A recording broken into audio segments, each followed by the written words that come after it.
Hey girls, something was buffering and I couldn't get on, but get on here. Welcome to our live about how to get unhooked from sugar. We are a bunch of crackheads right now after the holidays. And if you are somebody who feels like you're pretty much set up for success and back on track with your holidays post routine, post holidays, you're back into your routine, then, but there's this one thing of just sugar, sabotaging you. You have these cravings that are just insatiable. Then what I'm going to give you today is a 5-step easy plan to get you off of sugar. Now, what I mean by easy is cold turkey can work, but it's really hard and chances are you're not going to stick to it. So today's 5-step plan will give you like a gradual break from crack. So jump on here and join me again. I always wish you were right here with me. And comment, ask questions. I switched a button where I can see live comments almost real time. So I'm really happy about that because in the past they've been delayed. So let's get going. You are somebody with me who is trying to lose weight and you're following all the guidance I'm giving you. You're pretty much set up for success, except you have like this deep drive for something sweet, right? Or it could be a similar feeling about comfort food, which is also just sugar. And really, it's kind of like you don't know, you can just get it out of the house, but then there's this drive. So the first thing I want to tell you is that you're not crazy. And I'm not going to delve deep into the science of dopamine and neurotransmitters, etc. But you do need to know that this is a physiological thing that's happening to your body and your brain, your gut, and it is an innate drive for that dopamine hit that comes from quick hitting sugars. So what we're going to do today, again, is give you a 5-step plan to get you back on track with all this, physiology and also with your environment. So you ready? Let's see who's with me. Laura and Kim and Wendy. Hi. And who else? Let's see. Come on here, girls. So listen, step 1, if you are my girl and you are in my coaching group, the first thing that we do is start with this, because every bit of our decision making, every bit of the way our environment is set up starts with the way that we're thinking. So I'm going to hit you pretty hard right up front with number 1 under mindset. I want you to take this seriously. That's the end of it. The reason why is because if we continue to binge on sugar and kind of do this, oh my gosh, I'm back on soda, it's just, or I can't believe, I just had another cookie, that kind of attitude, instead of realizing this, and I love you so much, but just hear me, tough love, it will lead to diabetes. That's the end of it. So what I want you to do is take this seriously. It's not a joke. Now, if you're also my girl, I also teach you how to have sweets, and I teach that dessert and carbohydrates, it's all part of a beautiful life to bake things and to that. I never want you to totally restrict, but the regular eating of refined sugar and carbohydrates leads to diabetes. So that's number 1. Number 2, under this mindset part, I want you to let that fact get a little fire in your belly. I am not getting diabetes. I'm not doing this. If you've already been diagnosed with diabetes or pre-diabetes, it is reversible. And you can just say, okay, I'm not going to live like this the rest of my life. So take the fact that it does lead to disease, if it hasn't already, and let that make you mad enough to then go to the 3rd step, and that is why. What is your why for getting off sugar? This week alone, I've been on lots of phone calls setting up for my new Total Transformation program. And I would say at least half of these women have said, I want to be here for my kids and my grandkids. Or I want to, I had a girl yesterday, it makes me cry now. She said, I want to live, right? And live, when she said that, I knew what she meant, and you do too. I want to be as functional and as feeling as good as I can as I age, right? So diabetes is coming if we don't get a grip. Let that tick you off a little bit. And number 3, figure out what your why is. What is your reason to take this seriously? What else can I say? And questions, comments, anybody? Is that too harsh? I love you. Don't quit. The 4th thing I want to say under that is just having all that aside, it's hard. This is hard work. So when we're talking about mindset, what I want you to do is just remind yourself that this feeling of a true blue addiction craving and you depriving yourself of that for a bit of time to get off of sugar, it's temporary.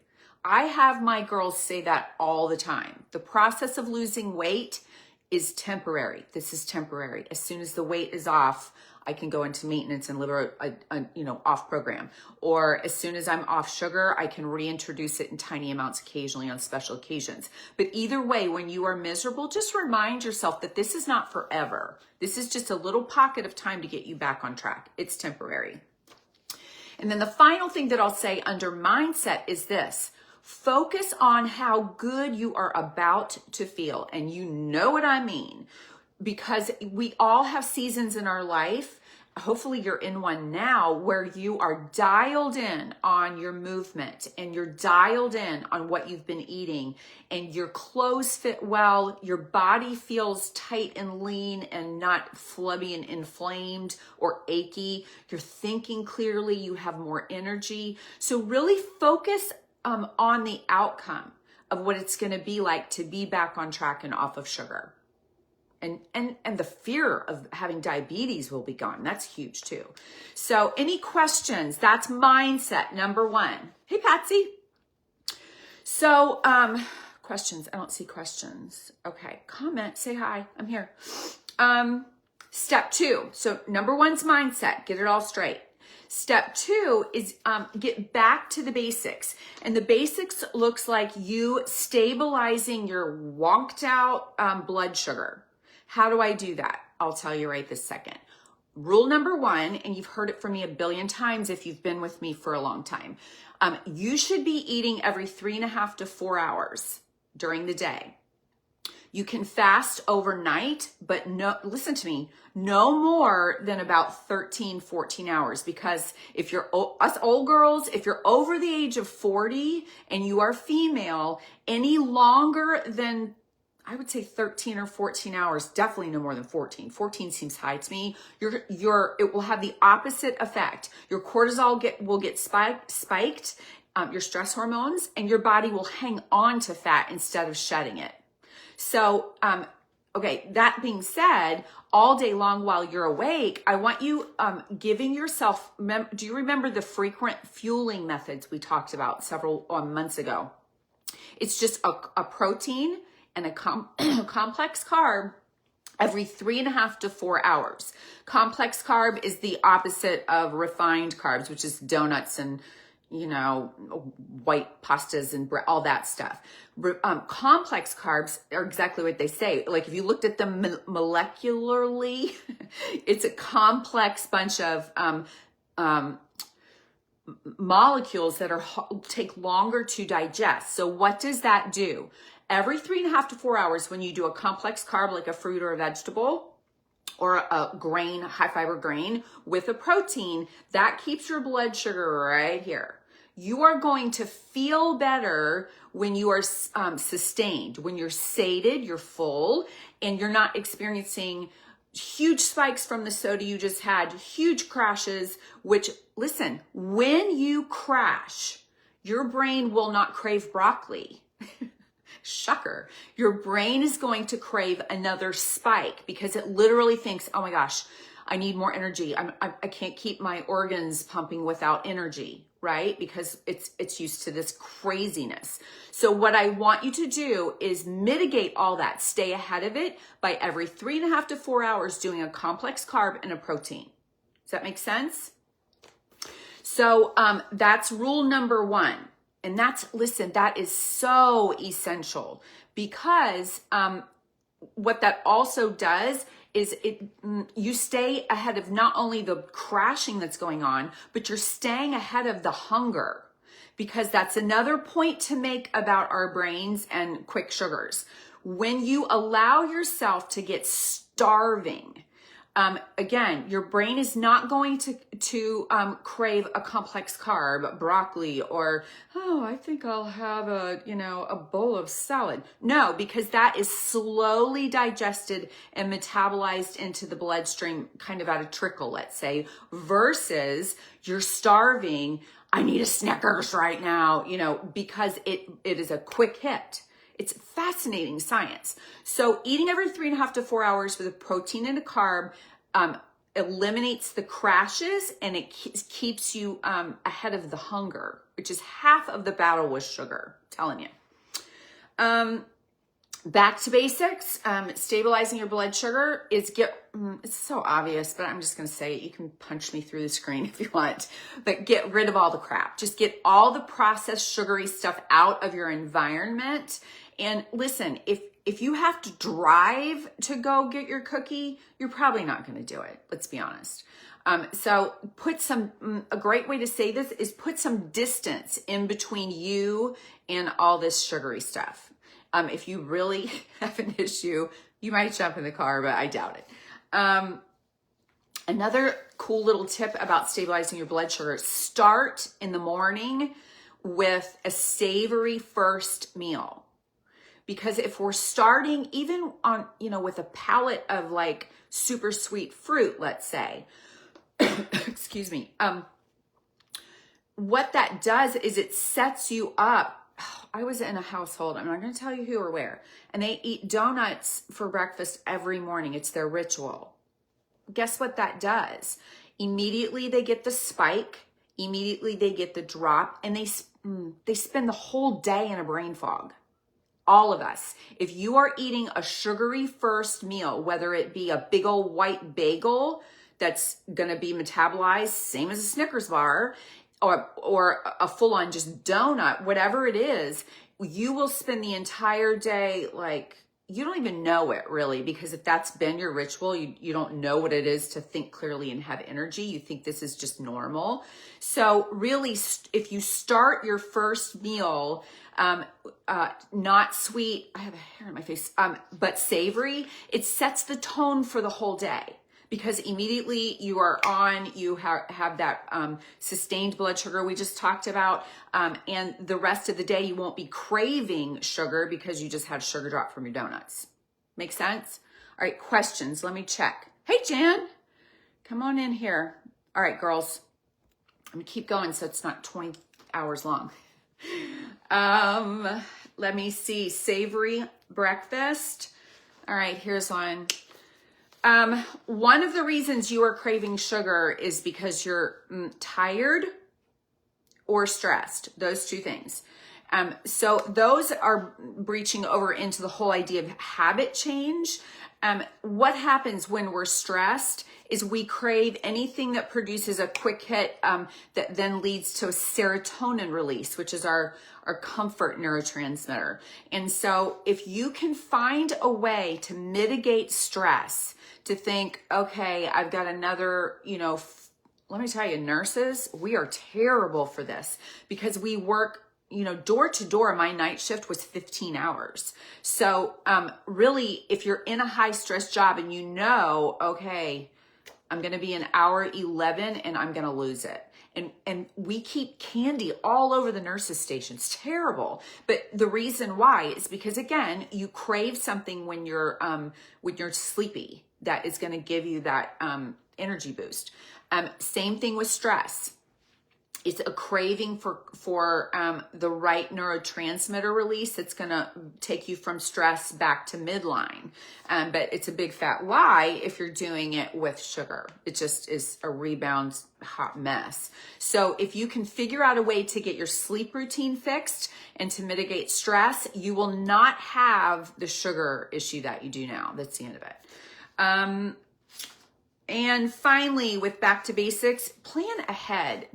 I'm going to be honest, that's really hard for me. Like, I've learned to I took a photo a couple weeks ago of an apple and a protein shake. I've learned to just have things that are quick grab and go. Because let me tell you, sister, if I'm out and I have a sugar crash, I am going to pick up some crap. I'm going to get a waffle fry. And I'm going to feel like I deserve it because I really am hungry. So really, we all need to plan ahead for snacks and for the daytime rituals where we know, okay, it's 3 o'clock. I typically crave something. Just be ready with a smart swap. So step 1, mindset. Step 2, do the right things, meaning stabilize your blood sugar. Now, step 3, let's go more into stop doing the wrong things. Just like that, right? It's going to be so easy. No, I'm going to make it easy for you. You ready? What I want you to do in step 3 is take the approach of detoxing gradually. Now, if you are a cold turkey girl, I'm a cold turkey girl, because what happens to me is I get so sick of the way that I feel that I'm like, get that out of my house. And then I can go cold turkey.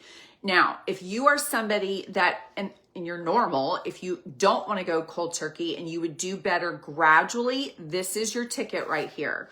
Number 1, I want you to cut out the worst offenders. If you are drinking full sugar soda, you need to stop. And that's the end of it. That will lead to full-on diabetes. You're going to skip right over pre-diabetes without even knowing about it. And you'll have a diabetes diagnosis because you are drinking just gobs of sugar. So same thing with your Starbucks drinks. Anything that's liquid, somehow in our brains, we think it's okay because it's cold and it's refreshing. But it's like drinking, I had a Starbucks drink break down to something like 2 king-size Snickers bars. When I did the macros for a girl. So be very careful to cut out the things that are the worst offenders, but replace them with things that are better. So you can create a Starbucks drink that is not sugary at all. You can find a drink that's not sugary at all. And keep it in those spots where you like to pick up a soda, or you like to pick up a coffee, or you like a piece of chocolate. And just make a smart swap. We've done lots and lots of talking about smart swaps. What's next? Okay. Now here's where we get really, really practical. Get your pen and paper, I was going to say. Or if you are on my email list, I'm going to give you these tips in your email today. If you are not on my email list, you're bananas. No, it's just so like, it is such a no-brainer because all I'm doing in there is giving gobs of free coaching. And I love it. It's conversational for me because I feel like I'm talking to you, just one of you at a time. And it makes my heart so happy because I miss in-person coaching. So either way, these tips I'm about to, that I'm giving you right now will all be in your email today. But here are the practical ones. Get a pen and paper if you're not on my email list. And if you want to be on my email list, just drop it in the comments and I'll put you right on there. Number 1, replace with listen to me, higher sugar fruits. My story on that is I was doing the thing, craving sugar after all this holiday baking, and I had, of all things, red grapes left over from my Simple Steps Christmas party I had here at the house, and I felt the need to eat them because they were still fresh and in the fridge. Those suckers were so sweet that, you know what I mean when I say I needed a drink of water after a few? So there are some fruits that are higher in sugar that will quell that, that craving. Things like ripe bananas, certain apples that are high like Honeycrisp type. do you call them, species of apples, the stinking red grapes I had, pineapple, papaya, you can Google, and I'll make a list in the email today, but you can Google high sugar fruits and begin to replace, maybe not replace, because let's be honest, if you sit down to have a cookie with your coffee every day at 3 o'clock the way I do, I'm not going to sit down with a piece of papaya. I'm not doing that. But what you can do is when you have the craving, have those grapes ready to go to grab, because those cravings hit all day long. So high sugar fruits for now, and then dried fruits are another way. They're higher sugar. They'll help. Be careful with those because again, they're full of sugar, but if you're making a gradual change from refined sugar to higher sugar fruits, listen to me, lower sugar fruits, and then, completely off of it altogether. That's what we're looking to do. Your super sweets you can replace with things like dark chocolate, things like my stupid Good and Gather bars from Target. They're better than the Kind bars. Kind is also another good brand. But if you like the chewy kind of chocolatey nutty thing, the Good and Gather bars have 6 grams of sugar. That's nothing. For instance, I think a Snickers has 38 grams or something like that. So it's just find alternatives that are lower sugar that will sate that thing we get.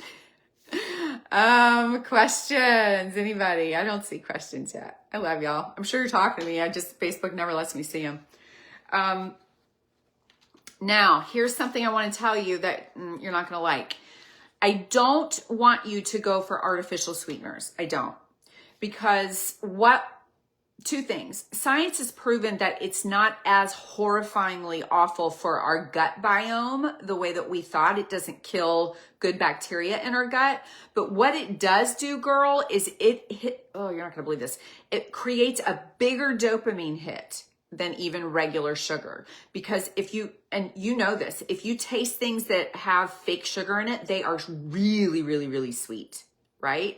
That's the same dopamine hit that we get from refined sugar, the real stuff. So I do not want you replacing your cookies with diabetes brands, that are sugar-free. That's not the way to go about this. Instead, what I want you to do is go for things that are sweetened with natural sweeteners like monk fruit and stevia, which is okay. That's a big lie that it causes something. I don't know.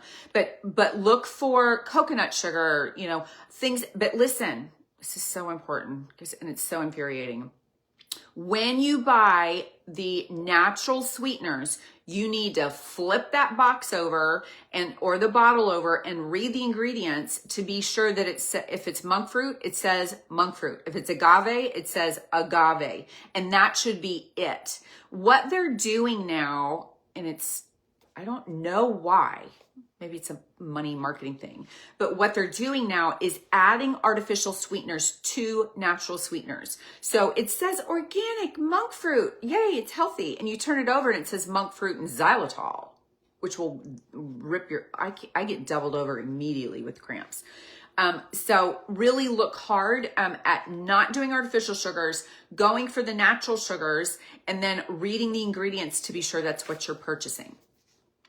While you are still hooked full on sugar, what I want you to do is pair your dessert, oh my gosh, with a protein. So milk and cookies, I guess, I don't know. But the bottom line is what that protein will do if you're going to eat the sugar is it helps it metabolize a little bit more slowly instead of a huge dump of sugar into your bloodstream. The protein helps it release a little bit more slowly. So while you are still on sugar, really anytime you consume sugar, if you have a protein with it, it's best. Let's see what else. Just generally, logically, if you're still eating sugar, just reduce your portions. That's another way to kind of back out of this thing is instead of having the same, usually these are habits. So the same 3 cookies or the same 1 donut, whatever it is, just start cutting your portions in half because really all your body wants, all your palate wants is the taste. It doesn't, I always tell my girls this, that, you know, the 25th bite tastes the same as the first two. So just give yourself a taste and then don't have any more. So cut your portions down. And number 4, let's get going quick. I don't want to keep you too long. Build new habits. So what you're stocking your fridge with and what you're stocking your pantry with is, don't just go down the cookie aisle and put the Oreos in the cart because that's part of what you stock up with all the time. Instead, you know, establish new stock items is the best way to say that. Replace your rituals. We've already talked about that. If you have the same sweets at the same time every day, if it's an after dinner dessert, if it's a 3 p.m. coffee with a candy bar or whatever it is, just look for swaps there. We talked about planning ahead. We talked about fixing your sleep. These are all new habits and you can do it. And if you need help, you reach out. I'm going to help you. And then finally on new habits is post-meal movement. So after you eat, if you just go for a walk, it helps whatever carbohydrates or sugar you have eaten will be metabolized a little bit more slowly and differently if you are moving. If you do it pretty quick, your body will use it for the muscle contracting and the actual exercise. But if it's been a minute, it just helps with digestion. It slows down that dump if you are moving. So post-meal movement is excellent. And finally, it's really important. And you're already, if you're watching this, you're already doing the right thing. Support is a huge part of sustainability. So if you are in a group of people, if you have a buddy at home, if you have us, virtually in this support group, you are going to do better if you know there's 50 other women trying to get off of crack, right? So it's just what I want you to do is keep doing what you're doing and dip into our sisterhood and look at the posts and share your story and share, tips, all of this thing, because what that does is it keeps it on the front burner for you, right? So, and then part of sustainability too, is not only support, but let's look at this as a lifestyle. I don't want you to restrict to the point where you binge later. So really, again, we're looking not at never having sugar again. You might need to do that for 72 hours to get, back to ground zero. But really what you're looking at is sustainable life choices, right? It's not a sustainable life choice to never have dessert again the rest of your life. That's dumb. But what is sustainable is to take a couple of days to get off of sugar at this level and then reintroduce it where it should be. And that is just special every now and then, or very, very low amounts regularly, very low. This is so important. Handle your setbacks the right way. You're not going to do this perfectly. You already haven't done this perfectly. It's hard, and we are all in the same boat. But when you, let's say, I had a client one time, I love her so much, she might watch this.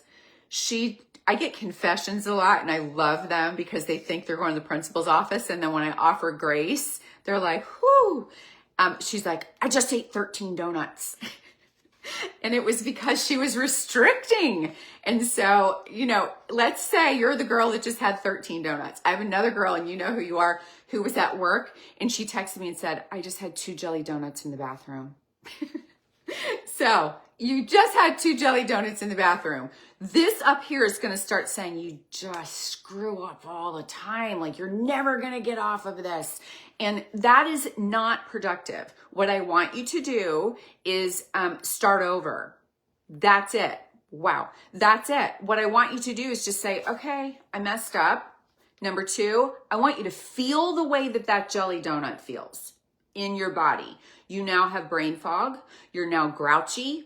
Your body aches. You feel flubby inflammation, right? So number 1, it's a mistake. There I go again. I'm going to fix this. Number 2, feel the feelings in yourself, your physical body. And then 3, figure out how you got there. Was I starving? Had I restricted too tightly?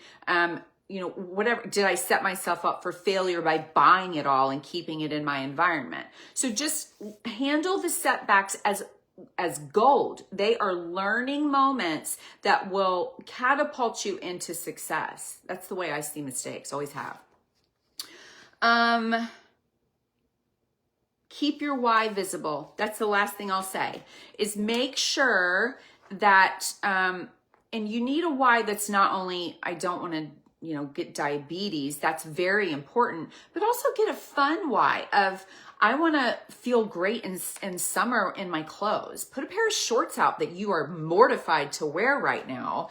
And if if you really love them and you miss the way you felt when you could fit into those, put those suckers on a hanger and put them on wherever you can see them on the regular. And that just keeps, same as coming in here for support to our support group, the sisterhood, it's having visual things in your environment. Also just keep it at the front, keep it on your radar to where you remember, okay, this is what I'm doing today.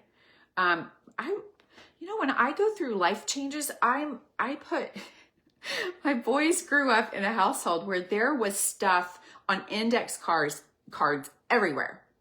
Things, reminders like on my fridge, on my bathroom mirror, on my dashboard in my car of who I was and what I was doing and where I was headed. So whatever it takes for you to have an external reminder of why you're trying to get off sugar, do that. So, okay, let's see questions. I don't have one, and I know it's probably a Facebook thing. So girls, I'm sorry. If you have anything you want to ask me, I'll be able to see them in the comments later, but you can also email me or DM me in Facebook. And you listen to me, you can do this. You can. It's hard. You need to expect it to not be comfortable, but you're not alone. And there are techniques. I just gave you 5 steps. I want you to start working the steps. First, listen to me. The first thing you need to do is eat every couple of hours. No more than 4 should you go during the day. So just start with the basics. Look in your email for all of these points so you can just really get them internalized, and then just start baby stepping, chip away at it.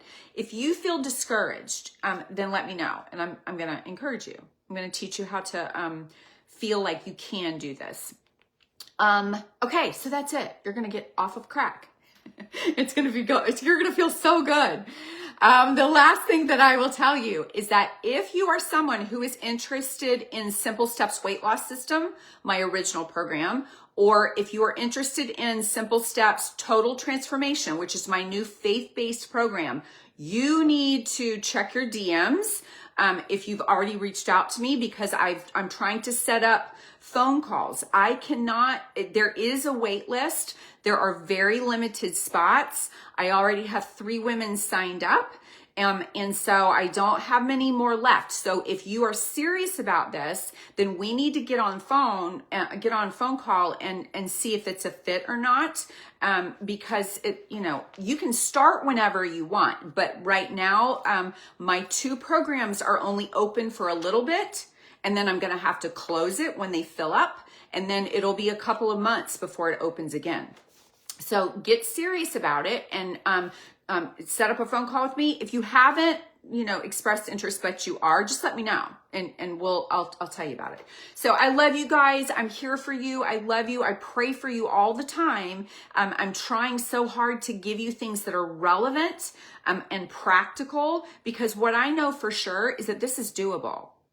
It's the end of it. You do not have to live in a hopeless, frustrated, feeling gross state the rest of your life just because you're not 25. You kidding me? We're cool. So I'm here to help. If you need me, let me know, and have a great weekend. See ya.